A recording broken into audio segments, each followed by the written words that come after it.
Pag ako mamalit, tanawon gyud na ako kung pila ka item ang ako ang napalit. Unya, tanawon po din ako sa resibo kung nasibo ba siya sa item na ako ang gipalit sa resibo nga gihatag sa ako.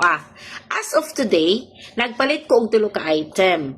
So, ang problema, 2 ka item ra ang na-punch, pero 3 ka item ang akong nadala. So, meaning to say, ang isa ka item ana, wala na ko na mabayari. So, ang akong plano is iuli gid na ko siya kay nakonsensya ko kay ngano. Pag inventory ana, ma-charge gid na sa cashier ang shortage ana. So, mao nang iuli gid na ko siya. Kung dili man galing tomorrow, next day, maningkamon ko nga mauli na ko ang item, kaya ang item wala pa man ako gamita, bisag gusto na unta na ko gamiton kay mangispray ko diri sa sulod sa kwarto o sa entero balay. Pero wala na sana akong hilabdi kay ngano, gusto na ako makita nga kuan tinuod yun akong giingon nga dili wala ko nang daot sa ilahang tindahan.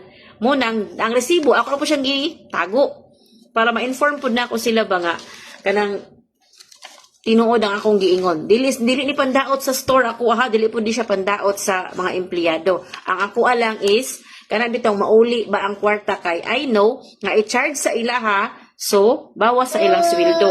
So mao nang iuli na ko ang item or maybe bayaran na lang ako ang item. Ana lang siya. Muna yung purpose ka ng video ko ani. Kung naka-experience ka, appear sa tabi, parihat ang duha. Thank you for watching. Bye-bye.